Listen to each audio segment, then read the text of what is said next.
Dans une précédente vidéo, je vous ai parlé de planification stratégique et nous avons abordé les deux premières phases de cet exercice qui consiste à analyser l'état des lieux et réaliser un diagnostic de la situation et dans un second temps à proposer une vision et des choix stratégiques pour pallier à la situation qui avait été à l'origine de la nécessité de faire recours à un expert planificateur. Je suis William Kouyaté, je suis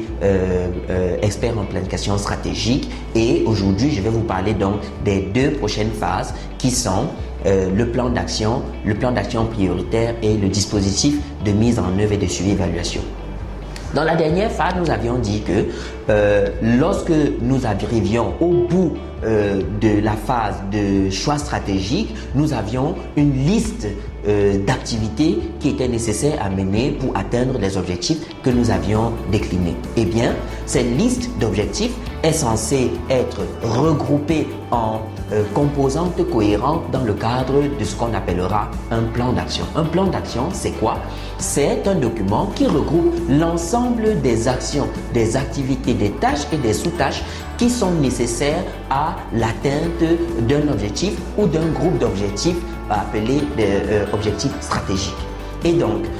l'élaboration du plan d'action suppose que l'expert planificateur regroupe de manière cohérente toutes les actions qui sont réalisables de manière similaire en identifiant pour chaque action les intrants, les extrants, les indicateurs objectivement vérifiables de leur réalisation, les acteurs qui doivent concourir à leur réalisation, mais aussi les coûts. Et c'est arrivé à ce niveau de coûts que nous parlerons de plan d'investissement, puisque un plan d'action doit être budgétisé pour qu'on ait un plan d'investissement et puis priorisé pour qu'on ait un plan d'investissement prioritaire.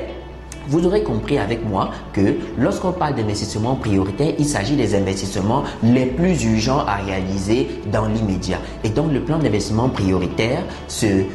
décline sur la première et la deuxième année de réalisation de notre stratégie. Une fois que cette partie est réalisée, la partie qui concerne les plans d'action et plans d'investissement prioritaires, l'expert planificateur passe à la quatrième partie qui concerne l'élaboration d'un dispositif de mise en œuvre et de suivi-évaluation. Qu'est-ce que c'est? Il s'agit du mécanisme par lequel l'expert planificateur va recommander la mise en œuvre des différentes actions qui ont été élaborées dans le plan d'action dans un cadre institutionnel et organique. Et donc, il est censé proposer au maître d'ouvrage ou en tout cas au responsable ayant requis son expertise et son expérience, il est censé donc lui proposer un cadre institutionnel avec des acteurs et leur rôle bien spécifiés pour permettre de réaliser les activités qui ont été programmées dans le plan d'action. Et ce cadre institutionnel et organisationnel doit pouvoir avoir la responsabilité de la réalisation et de l'atteinte des résultats de la stratégie ou de l'échec de la mise en œuvre de la stratégie. Le seul élément qui permet au cadre institutionnel identifié de pouvoir s'assurer qu'il tient la route et qu'il suit le cadre stratégique qui a été défini est l'activité de suivi-évaluation. Et vous l'aurez compris, lorsqu'on parle de suivi-évaluation, on est dans la logique de projet, puisque l'ensemble des activités qui ont été déterminées dans le plan d'action sont transformées en divers projets exécutés de manière cohérente pour atteindre l'objectif qui a été fixé. Par exemple, si on reprend le cas du secteur de la santé, il s'agira par exemple de construire dans les 10 régions, par exemple, une institution sanitaire de référence. Et donc, chaque institution sanitaire à construire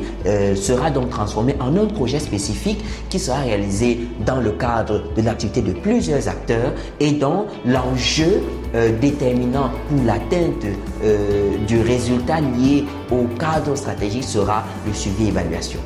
Le suivi-évaluation, c'est donc l'activité qui va permettre de vérifier sur la base des indicateurs objectivement vérifiables que les activités sont réalisées de manière efficace et efficiente et qu'elles permettront sur la durée et de manière performante d'atteindre les objectifs qui ont été déclinés au moment de la formulation de la vision de développement ou de la vision stratégique qui a été proposée et validée. Et donc, c'est ça la planification stratégique. Ça suppose donc que ces 4 phases soient réalisées de manière cohérente et coordonnée et qu'à la fin, il y ait un changement de la situation initiale dans le temps. Ça prend beaucoup de temps, mais effectivement, une fois que ça a été réalisé de manière cohérente, que la planification a été bien faite, que le suivi évaluation a permis de corriger à temps les débordements qui auraient pu intervenir dans la mise en œuvre, alors on devrait avoir une meilleure situation qu'au moment où on a sollicité l'expertise de l'expert planificateur. Si éventuellement ce domaine d'expertise vous intéresse, nous vous invitons à nous rejoindre sur la plateforme de AK Expertise et Consulting où vous allez rencontrer plusieurs experts dans ce domaine, des expertises variées et cumulées à d'autres expertises qui pourront faire de vous, si vous le souhaitez, un expert à part entière. Je vous remercie.